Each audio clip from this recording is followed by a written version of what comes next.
பிரியாணி செய்யலாமா? எண்ணெய் ஊற்றிக்கலாம். அப்புறம் ஹோல் ஸ்பைசஸ் போட்டுக்கலாம். அப்புறம் தேவையான பச்சை மிளகா, கொத்தமல்லி, புதினா போட்டு வதக்கிக்கலாம்.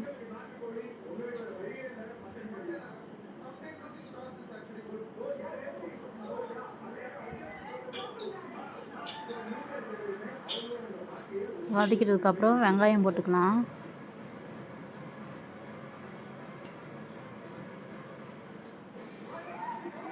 வெங்காயம் போட்டு வெங்காயம் சீக்கிரமாக வதங்கிறதுக்காக தேவையான அளவு உப்பு போட்டுக்கலாம்.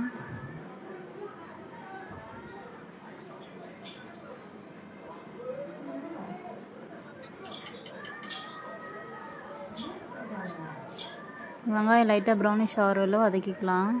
நெக்ஸ்ட்டு தேவையான அளவு இஞ்சி பூண்டு பேஸ்ட் போட்டுக்கலாம். போட்டு பச்சை வாசனை பரவாயில்ல வதக்கிக்கலாம்.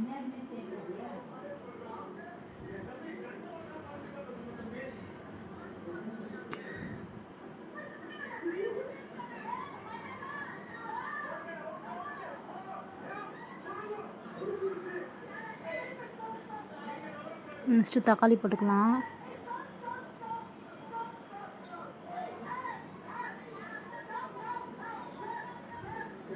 தக்காளி போட்டு தக்காளி வந்து குழைய வேக விட்டு எடுத்துக்கலாம்.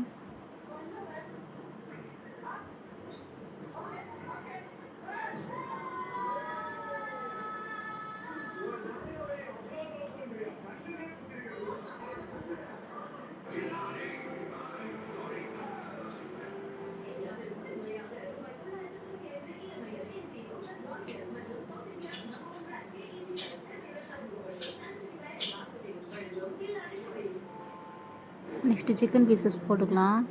போட்டு அது எண்ணெயிலே கொஞ்சம் நேரம் வதக்க விடலாம்.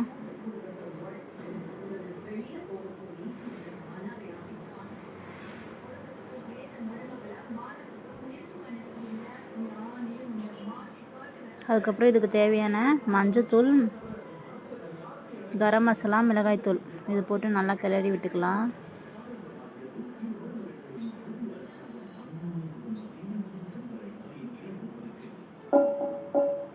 இப்போ இந்த மசாலாவில் வந்து சிக்கனுக்குள்ளே நல்லா ஊறுற அளவுக்கு நல்லா கொஞ்சம் சிம்மிலே வச்சு வேக விட்டுருக்கலாம். இப்போ லெமன் ஜூஸ் கொஞ்சமாக விட்டுக்கலாம். தயிரும் கொஞ்சம் விட்டுக்கலாம். அப்போ சாஃப்டாக வரும் சாப்பாடு, உதிரி உதிரியாகவும் வரும்.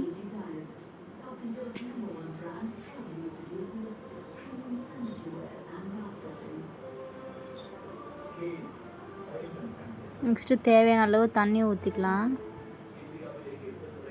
இது கொதித்தோடனே அரிசி கொட்டிடலாம்.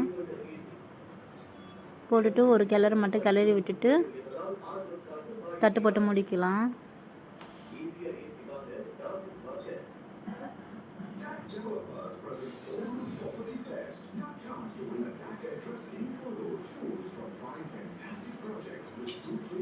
இப்போ பார்த்தீங்கன்னா சுட சுட பிரியாணி ரெடி. வாங்க சாப்பிடலாம்.